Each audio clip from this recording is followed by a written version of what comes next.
Mesdames et messieurs, bonjour. C'est toujours un plaisir de vous retrouver très nombreux devant vos postes téléviseurs pour cette émission Route principale qui vous présente différentes figures de la société. Nous sommes pratiquement dans tous les domaines. Ici, les gens viennent parler d'eux, faire les analyses sur certaines questions d'actualité. Vous le savez, il y a 2 jours que le président de la République a fait une sortie médiatique devant le journaliste. Félix-Antoine Tshisekedi Tshilombo a répondu à plusieurs questions sans gants, un exercice qu'a apprécié beaucoup plus de Congolais et pourquoi pas ceux de l'extérieur. Alors, je reçois sur ces plateaux aujourd'hui Freddy Kadiata. Freddy Kadiata est un acteur politique et membre de l'UDPS.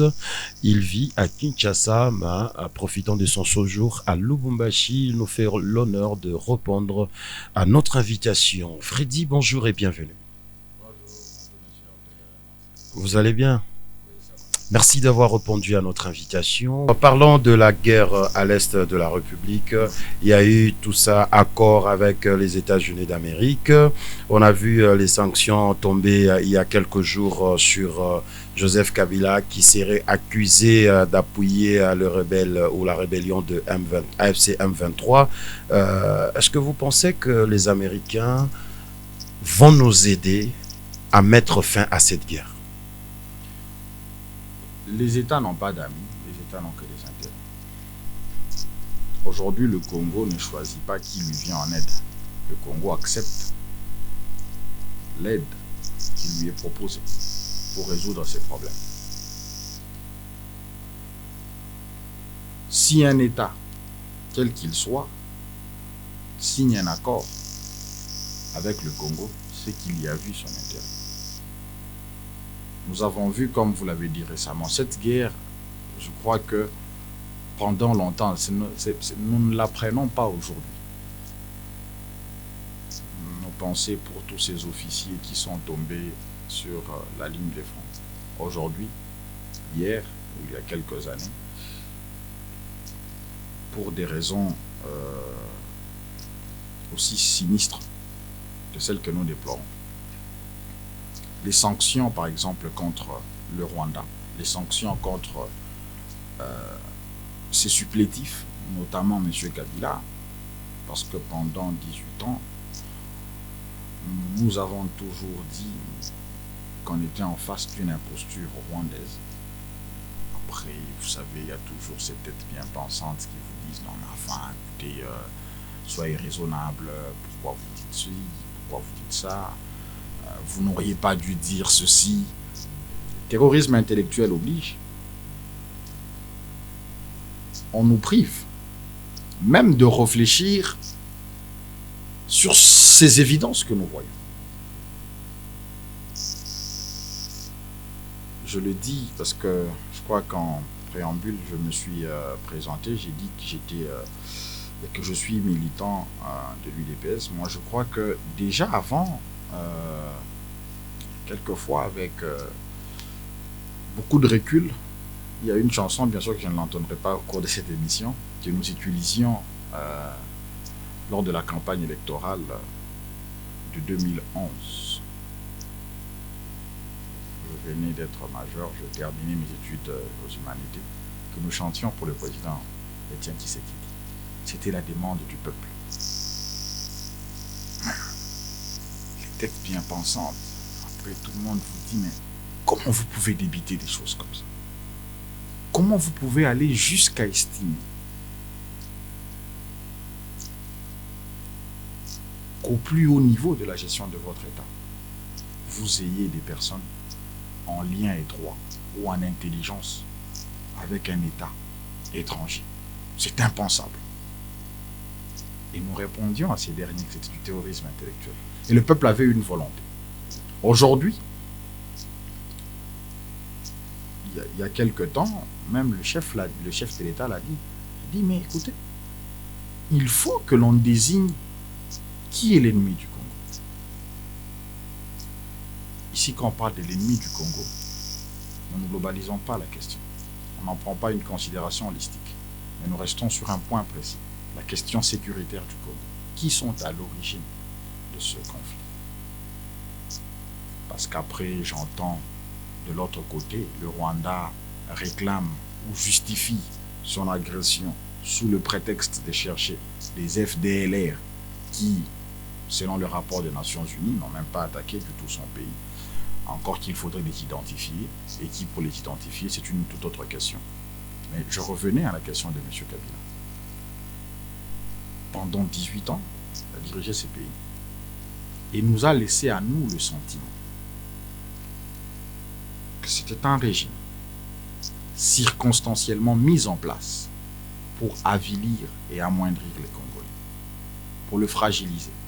Parce qu'après, on hérite d'une armée exsangue ou désarticulée, une armée faible, pas capable de défendre notre pays lorsqu'il est agressé.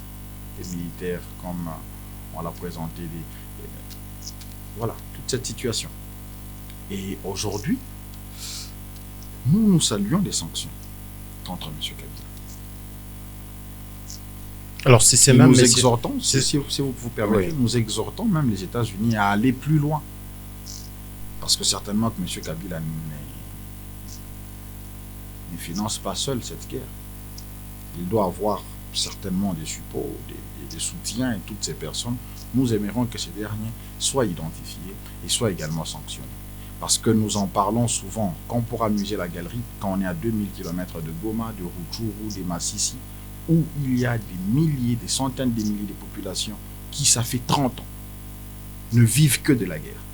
Des enfants qui sont nés dans la guerre, à la belle étoile, vivent dans des camps des réfugiés, connaissent des massacres, des viols, des déplacements, et n'ont même pas le droit d'être scolarisés.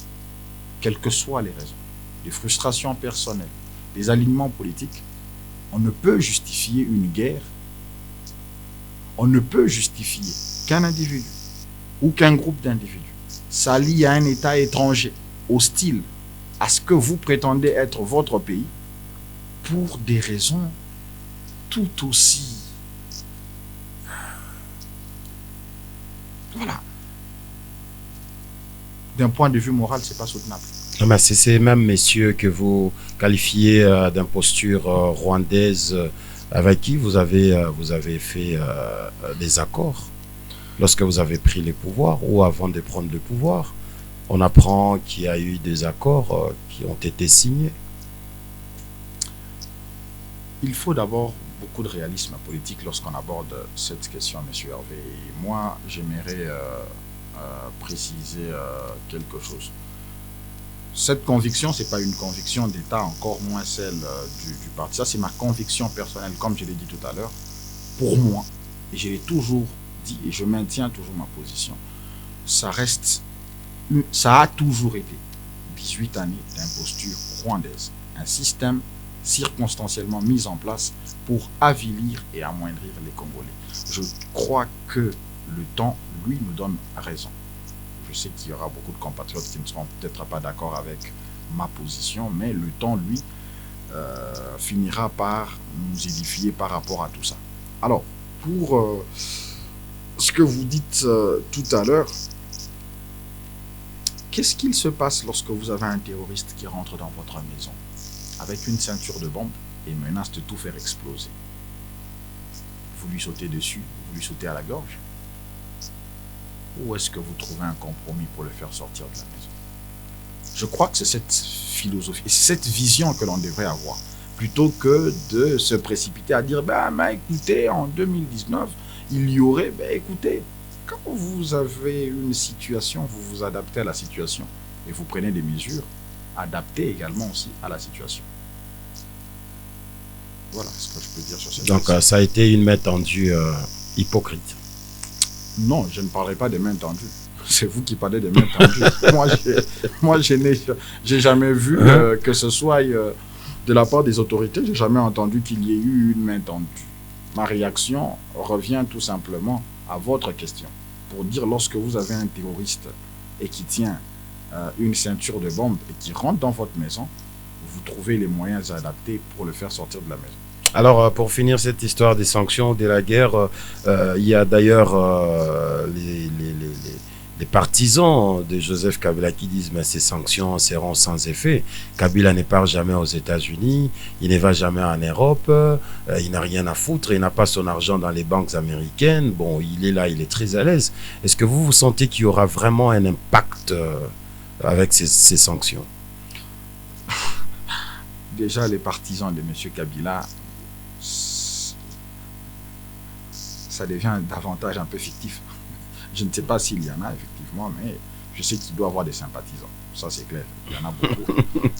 Il y en a beaucoup et j'ai beaucoup de respect pour ces sympathisants parce que ces militants, ça doit être certainement des individus comme vous et moi avec une arme en bandoulière quelque part dans les montagnes des Massissi. Non, il y a encore beaucoup de kabylistes ici. Ils sont là, ils sont là. J'ai parlé des sympathisants. Ouais. Donc, il y a une nuance.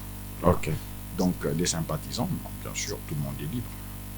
Je peux être son sympathisant, je ne le souhaite pas. Mais après, je sais bien que ces militants doivent être quelque part dans les montagnes, je ne sais pas, dans les Massissi ou en train de parader fièrement une arme en main, quelque part. Attention.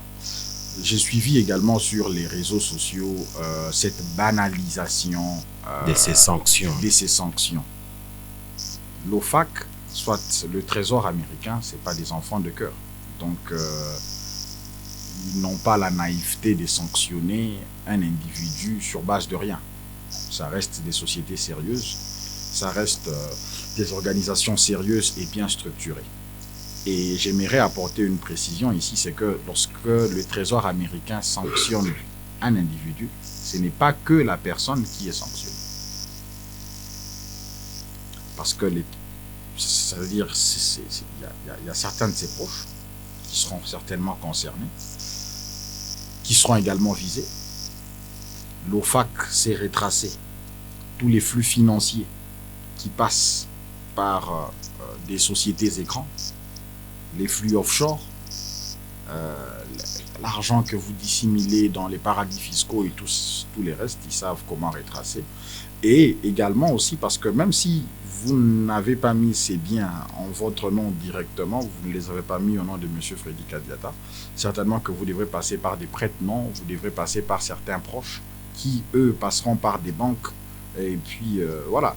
Donc, après le système SWIFT, tout usage du dollar américain ou même en dollar américain indirect, ça veut dire par des monnaies comme, je ne sais pas, le roupies, le yuan chinois ou n'importe quelle autre monnaie, le Trésor est bien capable de pouvoir retracer cela. Et d'ailleurs, même quand vous êtes sanctionné comme ça, les banques évitent de faire affaire avec vous pour éviter justement de payer des amendes qui peuvent aller même jusqu'en milliards de dollars. Donc, il ne sert à rien du tout de banaliser ces sanctions, encore leur impact.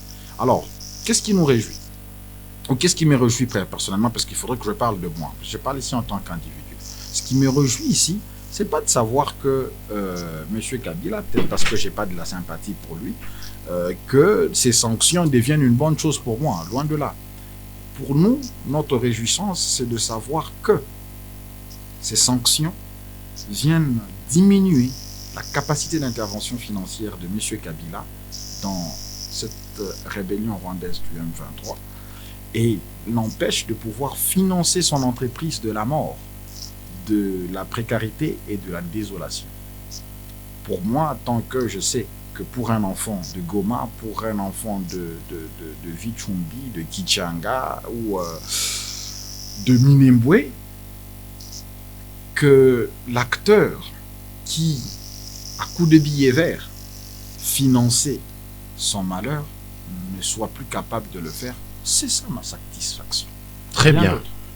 Alors, on comprend votre satisfaction. On va changer des chapitres pour l'instant. Ça s'est dit partout. Le changement de la Constitution. Changement, révision, quoi que ce soit. C'est quoi votre avis, votre point de vue sur cette question? Je veux être direct. Mon point de vue, c'est le changement de la Constitution. Et je vous dis pourquoi. Vous êtes d'accord avec ça? Je suis d'accord avec le changement de la Constitution. Pourquoi? La Constitution de notre pays a été votée lors du référendum dans un contexte différent du contexte dans lequel le pays se trouve aujourd'hui. Nous avions une constitution d'un Congo démembré. Vous avez de l'autre côté le même mouvement RCD. Vous avez qui était à l'est. Vous avez les tentacules de ce même RCD sous une autre forme à Kinshasa avec le PPRD. Vous avez le MLC à l'ouest. Et le pays était démembré. Le pays était désarticulé. C'était après la guerre. Il fallait que l'on mette en place une constitution qui réponde aux urgences et aux besoins de cette époque. Les temps ont changé. Le contexte a changé. Je ne me souviens pas, je n'avancerai pas des chiffres, les spécialistes devraient bien connaître. Je doute fort, je le dis sous réserve des spécialistes, sous le contrôle, je doute fort qu'on avait même un budget qui atteignait 2 milliards à l'époque. Encore s'il atteignait 1 milliard, je serais très étonné pour un grand pays comme le nôtre. On avait un président, on avait 4 vice-présidents. C'était la guerre. On avait une constitution de cette époque. Lorsque vous lisez l'histoire du monde, les constitutions des pays ont évolué dans le temps pour s'adapter aux réalités du temps pour ces pays-là. Ça, c'est un premier point. Deuxièmement, avec, bien sûr, cette évolution dans le temps, ce changement de contexte, on s'aperçoit rapidement que notre constitution crée des problèmes, des dysfonctionnements, que ce soit sur le plan de la justice, que ce soit sur le plan institutionnel, que ce soit même dans la gestion au quotidien des affaires de l'État. On a besoin aujourd'hui d'avoir une constitution qui vienne à réparer tous ces écueils. Cette constitution qui a été votée en son temps, dans un contexte donné, aujourd'hui, nous estimons qu'elle a atteint sa maturité et qu'il est des bons droits que les Congolais s'asseyent en face des réflexions pour l'adapter, pour résoudre le problème de justice. Nous nous plaignons aujourd'hui d'avoir une justice comme le chef l'avait dit il y a quelques années, on a une justice malade. Mais pour guérir cette justice, on a besoin des outils. On n'a plus besoin d'avoir des dichotomies, des contradictions dans la Constitution. On n'a même plus besoin, peut-être, moi, ça n'engage que moi. Nous ne sommes plus à l'étape de sa révision. On est à l'étape de son changement. Bien sûr, les experts devraient s'asseoir, faire des réflexions pour savoir qu'est-ce qu'on change et qu'est-ce qu'on adapte pour doter à ce pays d'une constitution qui réponde aux réalités, où le président de la République, qu'on passe notamment à cette question des régimes semi-présidentiels, c'est inadapté. On a besoin aujourd'hui d'avoir quelqu'un qui dirige le pays et puis après il rend compte à la population. On a besoin aujourd'hui d'avoir un suffrage universel direct, mais revenir par exemple aux deux tours. Bref, il y a beaucoup de points comme ça dans la Constitution qui méritent d'être réglés. La question du démembrement territorial, comment est-ce que nous gérons les entités territoriaux décentralisées, les modes d'élection, de choix, de désignation. Bref, c'est un peu de tout ça. Vous ne vous rendez pas compte que les initiateurs, peut-être, ne font pas bien leur travail. Les initiateurs de cette démarche sur le changement de la Constitution. Aujourd'hui, dans la tête de plusieurs Congolais, lorsqu'on parle changement de Constitution, on voit un 3e mandat ou un 4e.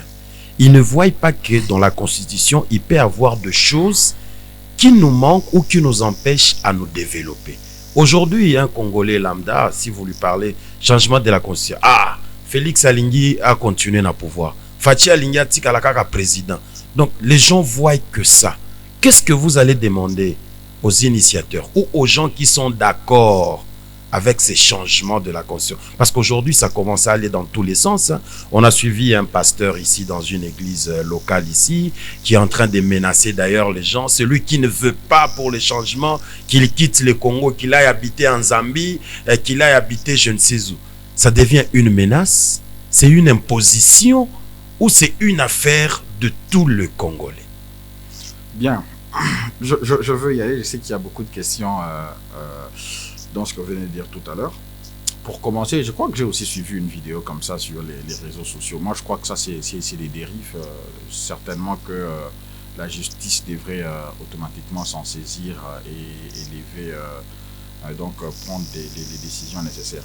Vous voyez déjà que notre constitution a déjà beaucoup de problèmes dans ce domaine-là, parce qu'un individu ne peut pas monter du haut de la chair. Et puis, il faut quand même qu'on régule ces secteurs-là, des églises et puis tout ça. Il commence à y avoir beaucoup de dérives actuellement que on ne sait plus. Il y a quelqu'un qui se lève un matin, qui monte sur la chair et puis il prononce des propos incendiaires. C'est vrai qu'il y a déjà des dispositions constitutionnelles qui punissent, mais je crois qu'il faut quand même qu'on aille un peu plus avec ça.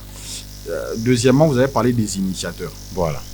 Moi, je suis surpris d'apprendre qu'il y ait des initiateurs au changement de la Constitution. À ma connaissance, je n'en connais pas. Cette démarche-là, on voit des gens qui passent à la télé. Il y a des initiateurs. On a vu le professeur Mbata qui pratiquement avait commencé ces débats. Je ne sais pas, avant lui, s'il y a eu d'autres personnes, mais moi, j'ai vu toute une émission sur la RTNC. Le professeur Mbata qui s'est fait accompagner de notre professeur, excusez-moi, j'ai oublié son nom, où ils parlaient, ils invitaient toutes les couches de la population à s'inviter à ces débats, à apporter de réflexion, l'expertise, pour qu'on arrive à revoir ce qui ne marche pas dans notre constitution. Donc, apparemment, il y a déjà une machine quelque part, qui ne veut pas se dévoiler, mais on envoie juste les gens. On est d'accord, on va changer ça, on va changer. Est-ce que ce n'est pas quelque chose bien organisé déjà? Bon, en tout cas, permettez-moi. Personnellement, je n'ai pas déjà suivi cette émission, je n'ai pas suivi non plus l'intervention du professeur. Je ne connais pas à ce jour qu'il existerait des initiateurs au changement de la Constitution. Alors, selon vous, les débats commencent par quoi? En revanche, qui a lancé ces débats? Merci. Qui a lancé ces débats? Il faut reconnaître d'abord à chaque citoyen congolais le droit de discuter sur sa constitution. C'est tout ce que moi je sais. Moi je sais qu'il y a des Congolais de tous bords, de tout clivage, qui se sont exprimés déjà sur les dysfonctionnements apportés par la constitution que nous avons. Ça, j'en ai connaissance. Donc, j'ai vu le citoyen X, le citoyen Y au coin de l'avenue qui s'est plaint. Ça, au moins, j'ai vu. Mais qu'il existerait une machine, comme vous l'avez dit, je crois que ça relève un peu de la fiction, mais une machine, je ne crois pas. Je ne sais pas. C'est possible, mais je n'en ai pas. Vous êtes sûr qu'au sein de l'UDPS, il n'y a pas cette machine? Comme je l'ai dit tout à l'heure. Un mot d'ordre donné, Bobanda Makelele, Constitution, Bobanda. Mot d'ordre donné par qui? Les autorités du parti. Je suis dans le parti, je n'ai pas connaissance d'une structure clairement établie et mise en place et qui fasse ça. Moi, et pourquoi ce débat peut commencer à 2 ans, à quelques mois des élections? Justement. On n'en a pas parlé en 2020, on n'en a pas parlé en 2021. Aujourd'hui, en 2026, les débats commencent comme ça, sans qu'il y ait une machine. Parce que chaque citoyen congolais a le droit de réfléchir sur sa constitution. Il ne faut pas que l'on prive aux Congolais de leur droit de discuter de la constitution de leur pays. Et ça donne désormais l'impression que, on ne peut pas en discuter, ça reste le sujet sur le sexe des anges, personne ne devrait en parler. Et voilà, pour ce qui concerne la contrainte temporelle, vous dites, mais pourquoi maintenant et pas avant? Mais comment vous vouliez que l'on discute de la Constitution au moment où ceux-là même qui l'ont fait rédiger à l'étranger tenaient les rênes du pouvoir par un régime policier qui, pendant 18 ans, ont restreint l'espace public? C'est pas moi qui le dis. Les sanctions de l'Union européenne ont été prises, mais ce n'était pas là qu'on était. Pour revenir, aujourd'hui, que l'espace public est décrispé, aujourd'hui que le Congo est à nouveau menacé par les forces du mal, une partie de son territoire est amputée et occupée illégalement actuellement, je pense que les Congolais se sont dit, tiens, il y a un truc qui ne va pas, il faut qu'on se mette à réfléchir. Et ils réfléchissent sur leur pays. Et je crois que par convergence, ou je ne sais pas, à un moment donné, les Congolais se disent, mais il faut qu'on réfléchisse. Pourquoi il y a X choses qui ne marchent pas? Alors après réflexion, Et les Congolais viennent après réflexion, tout comme moi, parce que je parle ici en tant que citoyen congolais, j'insiste, tout comme moi, j'en viens à l'évidence qu'il faut qu'on pense à doter notre pays d'une nouvelle constitution. Qui se mettra à la rédaction de cette nouvelle constitution? Des Congolais. Des Congolais se mettront à la rédaction. Des Congolais comme vous et moi, monsieur. Vous ne pensez pas que c'est en faveur de la prolongation du mandat de Félix Tshisekedi? Ça reste le discours entretenu et distillé dans les médias par cette opposition qui a pris fait et cause pour le Rwanda. Alors vous êtes de ceux-là qui pensent qu'en 2028, il va partir? Je ne crois pas que le débat se trouve à ce niveau. Non, c'est ça même, c'est ça qui bouge, les lignes. Non. Ça reste une conclusion, ça reste un raccourci.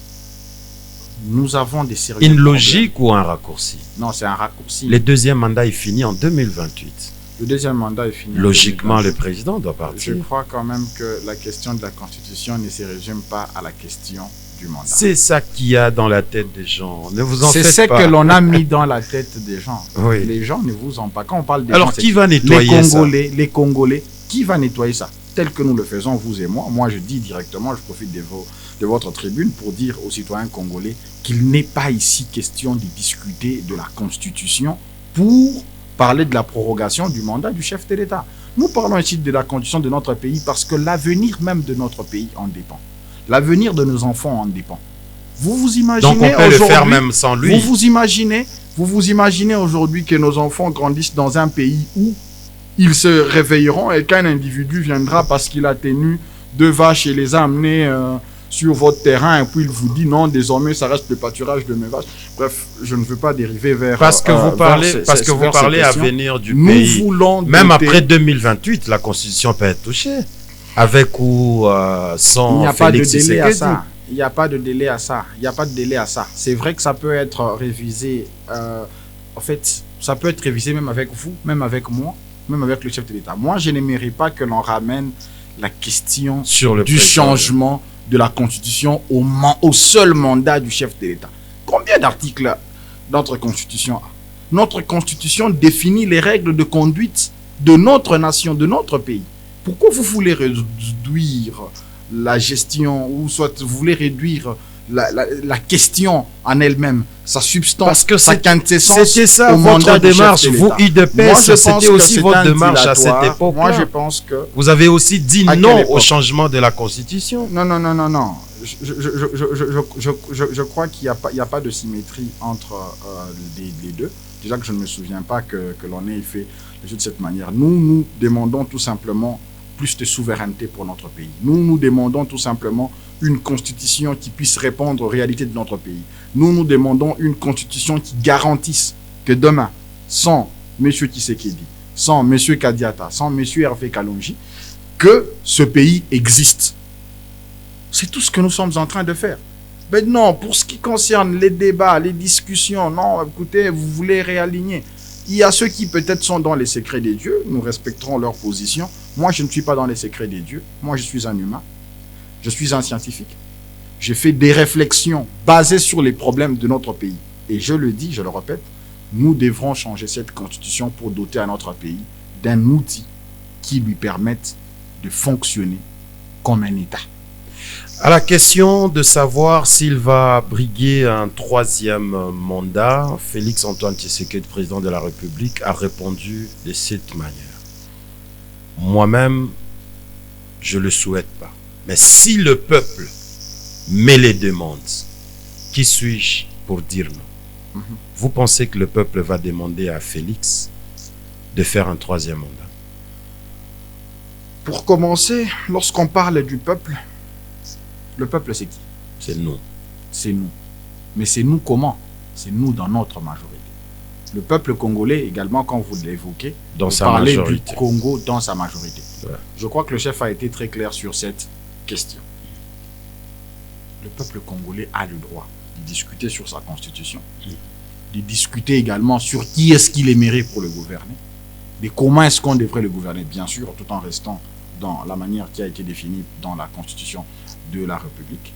Donc si le chef dit, il n'est pas, moi à ce jour, je ne l'ai pas vu être demandeur d'un troisième mandat. Il n'est jamais passé sur une antenne, il n'a jamais délégué quiconque pour dire, écoutez, je souhaite un troisième mandat, allez le réclamer pour moi auprès du peuple. Le chef ne l'a jamais demandé à quiconque. Mais si le peuple le lui demande, et si le peuple il ne fera que suivre la volonté du lui peuple. demande, Oui. ça va se conformer à quel dispositif de la Constitution? Ça va se conformer à quel dispositif de la Constitution? Je reviens d'abord sur un point. Lorsque vous parlez du peuple, de quelle manière est-ce que le peuple s'exprime? Les mouvements populaires, les expressions, Ouais, la les descente sur la rue. Les expressions populaires, ça reste un peu de l'ordre populiste. Vous avez une marche, vous avez un communiqué qui a été signé là-bas. Voilà. Non, nous, c'est opposition. Des pétitions, des mémos. Je ne sais pas, ensemble pour telle équipe ou je ne sais pas quoi que ce soit. Mais après, la Constitution permet et a des dispositions qui permettent au peuple de s'exprimer. Par exemple, on peut faire une collecte, c'est un exemple, on peut faire une collecte des signatures et avec une collecte de certaines signatures, on peut exprimer la voix par une pétition. Une pétition peut être faite et à partir de cette pétition, on peut obtenir certaines discussions, on peut faire évoluer certaines questions et puis tout. Mais moi, je veux contextualiser mon intervention ici. Mon intervention n'est pas celui de ce débat de troisième mandat parce que c'est un débat que je crois qu'actuellement, une opposition alignée et dictée par le Rwanda essaye de donner l'impression que comment tous les péchés de ces pays commencent à retomber sur le Rwanda? On revient juste sur les propos du président de la République dans sa sortie médiatique. Si le peuple m'ait demandé un troisième mandat, je serai là. On revient, faites votre analyse sur ça. Si il en a le droit. Il en a le droit. Si le peuple demandait un troisième mandat au chef de l'État, il est libre de l'accepter. Et vous pensez que le peuple pourra lui demander ça? Pourra plutôt lui demander ça? Pourquoi? Je pense. Pour quelle envie de le voir encore au pouvoir? Qu'est-ce qu'il a fait de concret qui va mettre cette envie dans le peuple? De dire on ne veut pas te voir partir. Reste encore. Merci beaucoup. Ça, c'est une très bonne question. Si je dois parler de moi personnellement, s'il faudrait que je le lui demande, je le lui demanderai. Maintenant, pour quelle raison? Je le lui demanderai parce que tout simplement, je suis en train de voir un pays qui a été isolé, un pays qui a été dépouillé de ses moyens de défense, un pays qui a été pillé économiquement pour bâtir des châteaux dans des paradis fiscaux, un pays qui n'a pas vu le secteur de la santé évoluer dans le temps, qui n'a pas vu le secteur de l'éducation évoluer dans le temps, depuis après l'indépendance. Je ne sais pas combien d'universités ont été construites, Dieu seul sait, sauf des universités privées qui ont poussé comme du maïs, ça on a vu au moins. Et je vois quelqu'un comme celui-là qui fait du travail. Je vois quelqu'un comme celui-là avec la volonté de relier les grandes villes de ce pays. Je vois des routes qui se construisent même en zone de conflit. Nous avons à Beni, Butembo, Kisangani, je vois des routes qui se construisent. Je vois des routes qui se construisent dans le Kasaï. Je vois des routes qui se construisent dans le Congo central. Je suis en train de voir des aéroports qui se construisent. Personnellement, je me dis, et si on continue? Et si on continue? Personne d'autre pourra aussi faire la continuité de Je ne dis pas ça. Je ne dis pas ça. Je ne dis pas, déjà, la continuité de l'État. L'État existait avant nous, l'État existera après nous. L'État existait avant le président Tshisekedi, l'État existera après le président Tshisekedi. Mais vous avez posé une question spécifique et j'y ai apporté une réponse spécifique. Pour moi, en ce qui me concerne, ayant vu des universités poussées, être construites, ayant vu des aéroports être construits pour relier nos villes, des routes, des dessertes agricoles, des projets structurants en train d'être mis en œuvre, pour moi, je me dis, et si on continue? Donc ici, Freddy Kadiata dit haut et fort qu'il veut encore voir Félix-Antoine Tshisekedi au pouvoir après 2028. C'est mon avis et je crois que j'appellerai beaucoup de mes compatriotes à suivre également aussi sur le même chemin. Et si on continue? Et si on continuait? Alors, ça fait parler cette histoire de la Constitution. Félix Tshisekedi aujourd'hui commence à tenir un langage un tout petit peu dur envers ses ennemis ou ses adversaires politiques.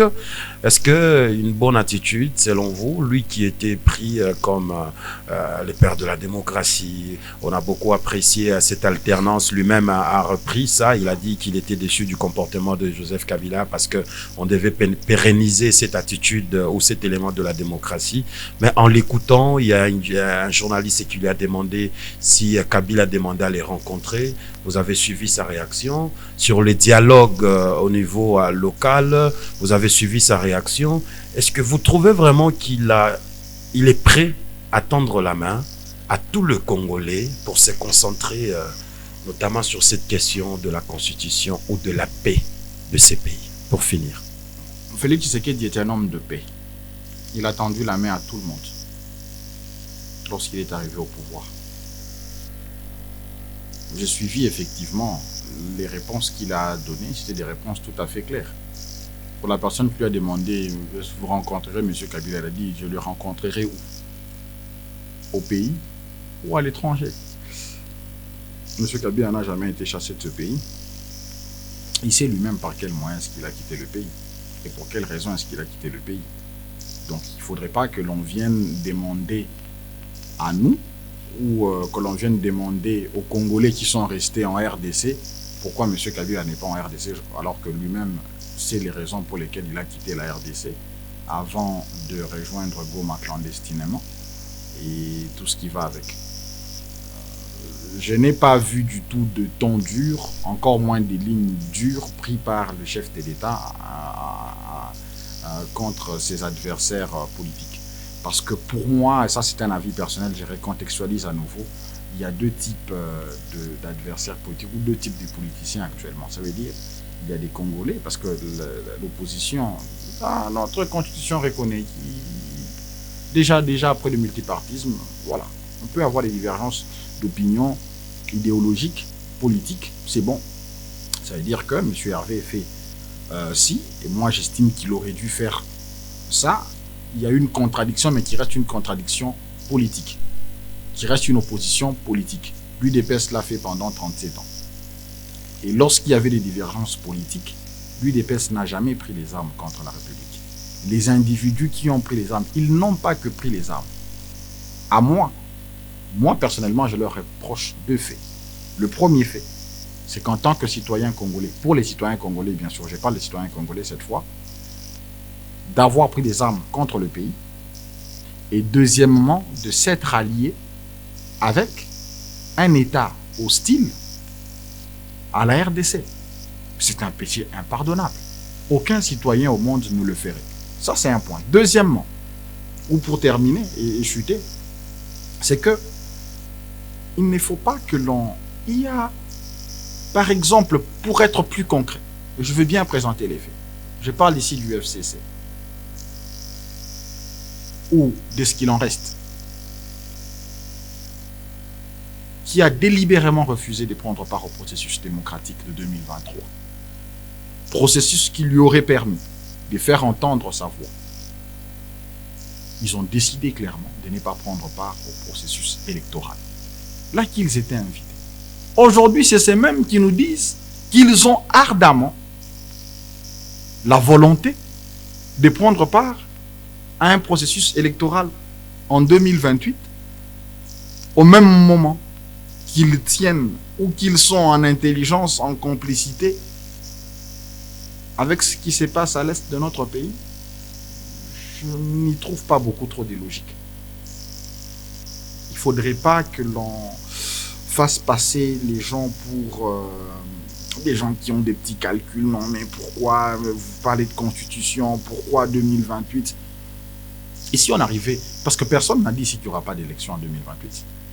Même le chef n'a pas dit qu'il n'y aura pas d'élection en 2020. Non, mais vous avez suivi la sortie du membre de la CENI. Ça sent pas bon, apparemment. Je n'ai pas suivi ça et je ne crois pas que c'est à ce niveau que les choses se décident. Moi, personnellement, je n'ai pas suivi ça et je ne crois pas... Pas d'élection sans Goma et Bukavu. Vous avez entendu ça? C'est tout à fait logique. Moi-même, je n'irai pas poser mon bulletin dans l'urne si nous n'avons pas repris Goma et Bukavu. Alors vous pouvez faire exprès pour ne pas finir cette guerre. Qui ferait exprès? Qui ferait exprès? Vous, le pouvoir. Non, c'est pas le pouvoir qui... C'est pas le... Écoutez, vous de l'UDPS. Non, mais écoutez, l'UDPS est un parti politique, un parti au pouvoir. L'UDPS n'a jamais pris des armes durant l'opposition. Ce n'est pas l'UDPS. C'est l'UDPS qui gère. Le président nous a rappelé qu'il était de l'UDPS. Alors c'est le président qui doit faire beaucoup d'efforts pour mettre fin à cette guerre. Si la guerre finissait dans 2 mois, alors il y aura élection en 2028. Si elle ne finit pas... Nous perdons un tout petit peu de ce point de vue. Parce que pour qu'il y ait des élections en 2028, ça n'engage que moi. Je ne me vois pas poser un bulletin dans l'urne si mes compatriotes de Goma et de Bukavu... Mais n'oubliez pas qu'en 2023, ne sont pas sous l'autorité sans d'autres contrées de ces pays. Écoutez, ça, vous n'avez pas en termes de proportion, en termes de réalité géopolitique, en termes de réalité même géostratégique, c'est pas pareil. Nous avons fait les élections en 2023. Nous avons une portion du territoire qui était occupée. On l'a fait parce que déjà le processus était déjà engagé avant.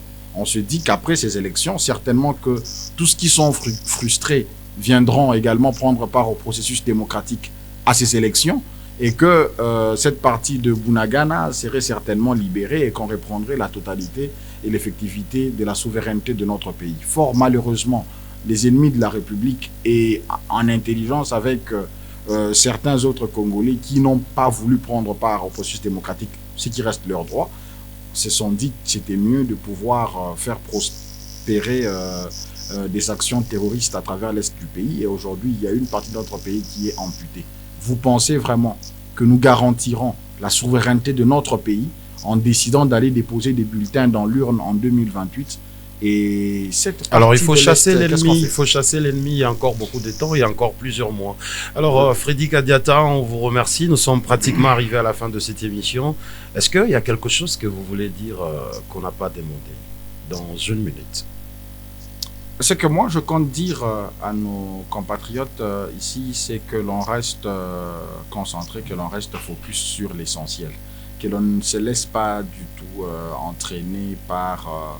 des philosophies politiques sans lendemain, à une propagande étrangère visant à diviser notre peuple. Le Congo aujourd'hui plus que jamais a besoin d'unité. Le Congo aujourd'hui plus que jamais est en train de se relever de la situation dans laquelle il s'est retrouvé. Des hôpitaux sont construits, des écoles sont construites, des universités sont construites, les aéroports sont construits, d'autres sont en cours de construction.